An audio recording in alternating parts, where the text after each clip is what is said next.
Halo Beautiful Sos, terima kasih sudah klik video ini. Mari belajar sosiologi.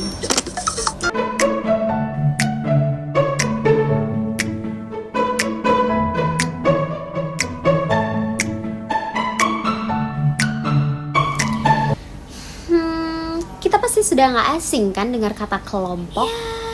Kalau di sekolah ada kerja kelompok, tugas kelompok, kelompok ilmiah, kelompok berprestasi, atau kita suka ngumpul sama kelompok geng-geng kita pada jam istirahat, pada saat pulang sekolah, ya kan?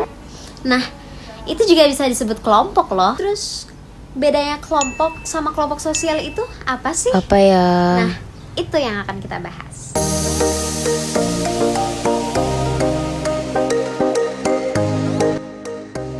Jadi kelompok dan kelompok sosial beda gak ya? Nah, beda dong. Kalau kelompok sosial, itu kumpulan manusia yang punya kesadaran yang sama tentang keanggotaan dan saling berinteraksi.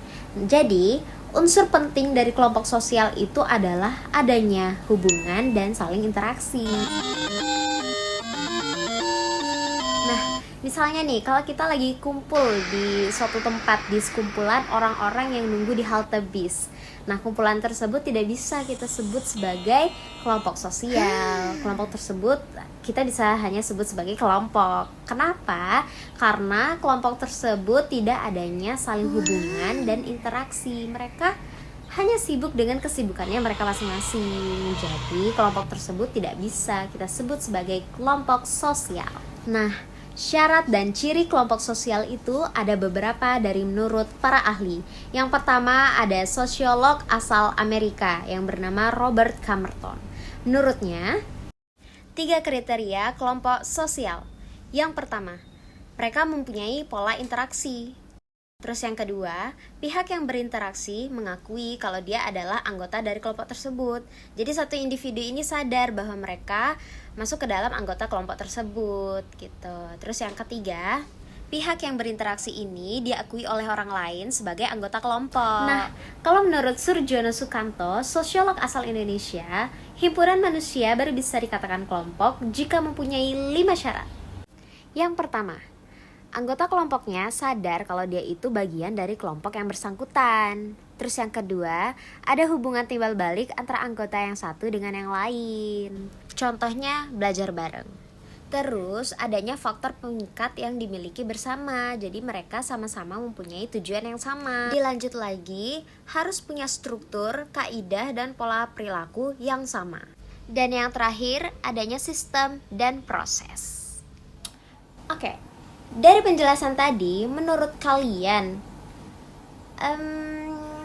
gambar yang di atas ini termasuk kelompok atau kelompok sosial ya?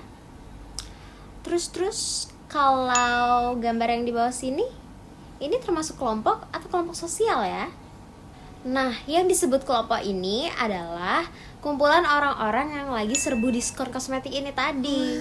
Mereka nggak saling kenal. Mereka juga nggak saling berinteraksi. Mereka hanya kebetulan saja kumpul di suatu tempat yang sama-sama lagi kejar diskon gitu. Jadi kumpulan tersebut tidak bisa dikatakan kelompok sosial. Kelompok tersebut bisa dinamakan dengan kelompok gitu. Nah, tapi kalau sekumpulan ini setelah habis berburu diskon, terus tuh mereka mempunyai komunitas gitu untuk kosmetik hits yang lagi sale gitu. Nah, itu baru bisa dinamakan kelompok sosial. Nah, kalau yang ini baru bisa dikatakan kelompok sosial karena di dalamnya mereka saling berinteraksi, saling mengenal, dan mereka sadar bahwa mereka anggota dari kelompok tersebut gitu.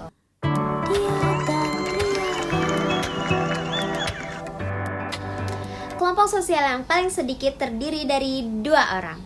Nah, kalau kelompok sosial tersebut terdiri dari 2 orang dan saling mempengaruhi dan berinteraksi, biasa kita sebut sebagai dyad. Misalnya nih, pasangan pengantin ini kita sebut sebagai dyad. Tapi, kalau kelompok sosial yang terdiri dari 3 orang, itu kita sebut sebagai triad. Misalnya, kalau ada 3 orang sahabatan bareng, kemana-mana bareng, best friend nih, nah itu kita sebut sebagai triad. Tapi kalau satu orang keluar dari kumpulan kelompok sosial ini yang 3 orang ini, terus yang sisa hanya berdua ini dinamakan dengan dyad. Nah, di sini kita bisa lihat kan bahwa semakin banyak anggota dalam satu kelompok akan semakin banyak hubungan dalam kelompok tersebut. Tapi keeratan dan keintiman dalam kelompok tersebut akan semakin berkurang. Ya karena anggotanya banyak.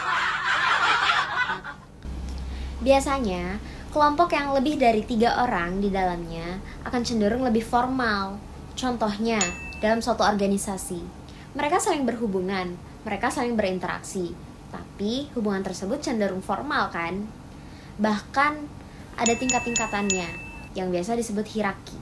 Kayak ada ketuanya, ada wakilnya, ada sekretarisnya, ada bendaharanya, dan lain-lain. Suatu organisasi terbentuk menjadi suatu kelompok sosial karena adanya tujuan yang sama, menjadi pelopor dan penyempurna misalnya. Nah, kepentingan yang sama ini adalah salah satu faktor pembentuk kelompok sosial.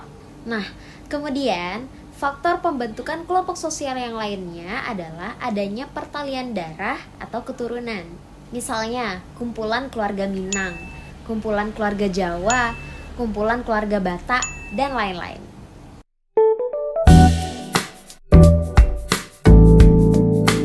Oke, jadi yang sudah kita pelajari tadi, pembentukan kelompok sosial, pengertian antara kelompok dan kelompok sosial, mungkin teman-teman sudah mengerti ya, sudah paham bahwa kelompok kumpulan orang yang ada di suatu tempat. Sedangkan kelompok sosial adalah kumpulan manusia yang mempunyai kesadaran yang sama tentang keanggotaan dan saling berinteraksi. Oke, jadi teman-teman sudah paham ya bagaimana tentang pengertian kelompok dan kelompok sosial. Tadi juga sudah dijelaskan bagaimana syarat dan ciri dari kelompok sosial itu sendiri, bagaimana contoh kelompok sosial, proses pembentukan kelompok sosial, terus ada faktor pembentukan sosial, dan lain-lain. Oke, terima kasih buat yang sudah nonton and see you guys.